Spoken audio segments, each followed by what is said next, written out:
certainly the overall goal of UTalk is very similar to what you just said, UTalk, Unified Theory of Knowledge. And it tries to afford us a new synthetic philosophy that resolves the enlightenment gap.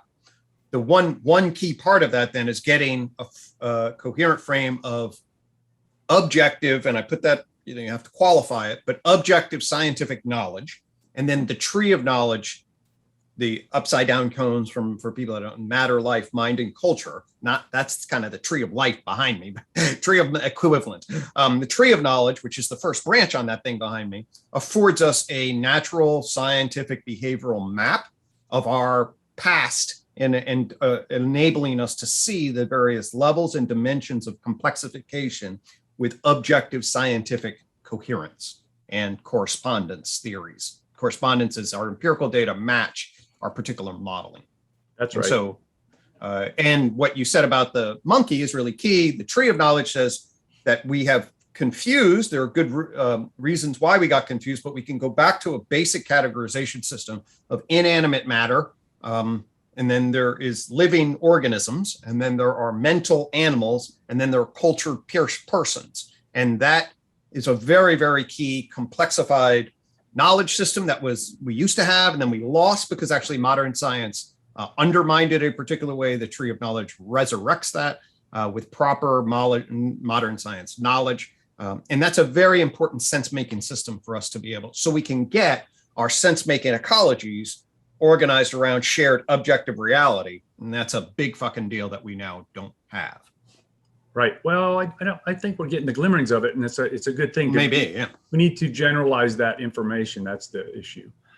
But so one of I guess the issue that I was trying to aim at when I broached the subject matter of this of discourse, and it's the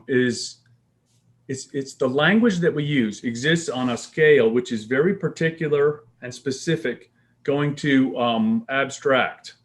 Mm-hmm. and non-specific. And it's like, so there's the problem with the abstract is it talks about things in a very general way, and it can be easily misunderstood.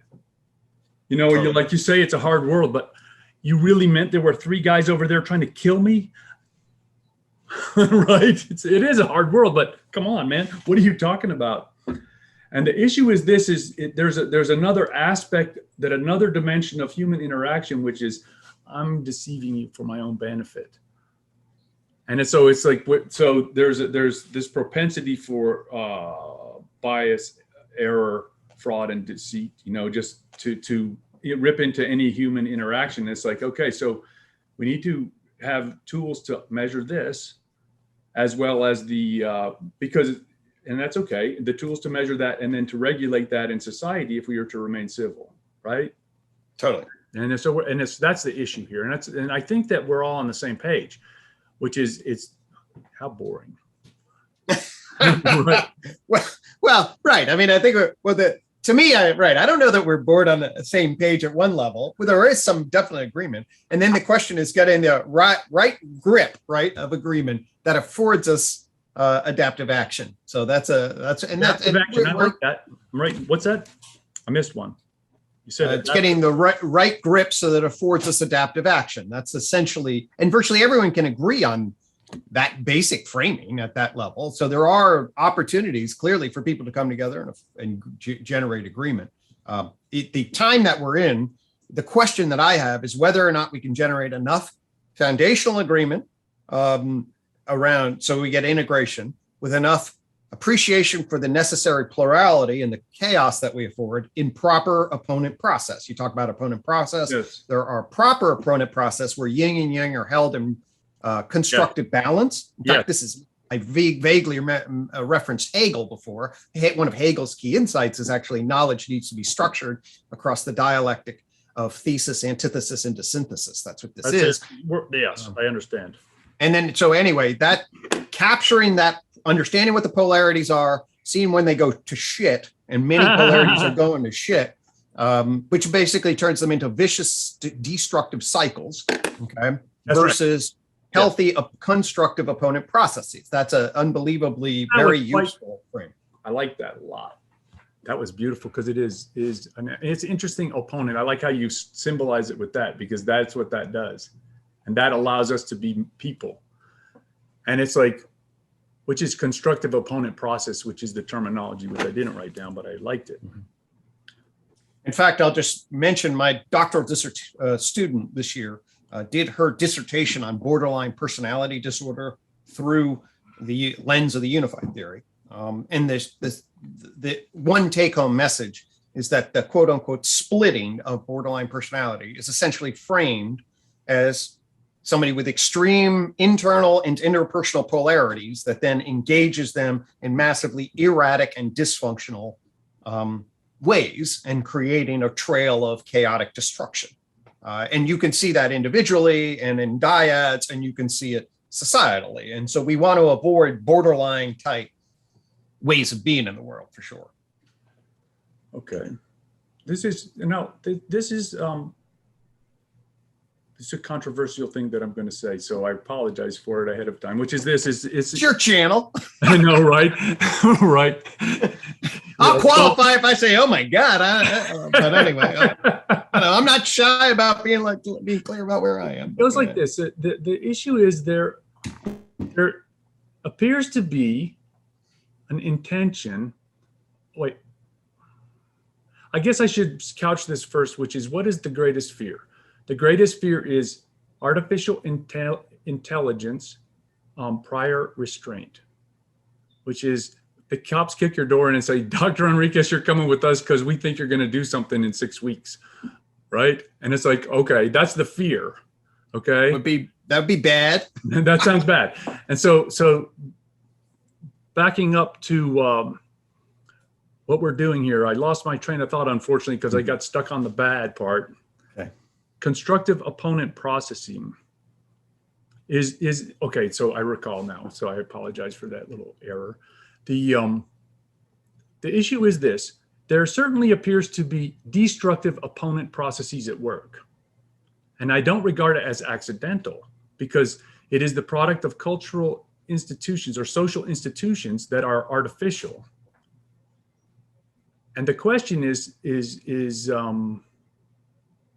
I regard that as psychological warfare, okay? Because it appears to be coordinated assaults on the psyche of the populace.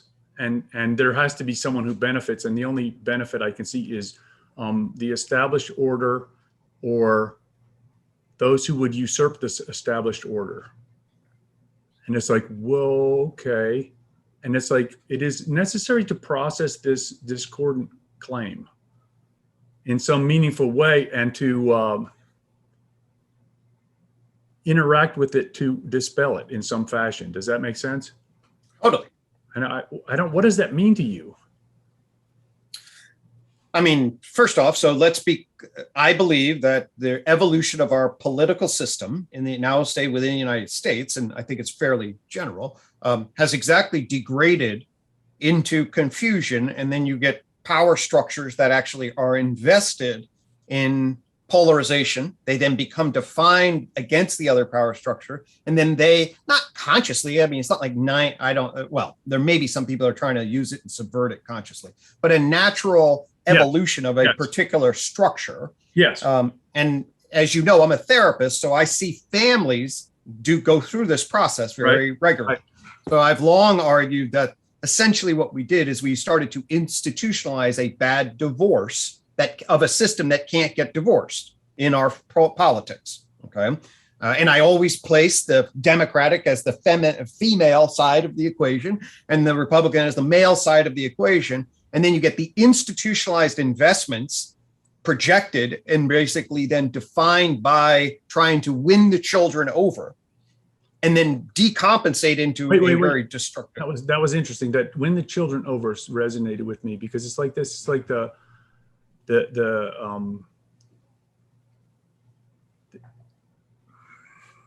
it's like influence the people who are least able to make rational decisions, right?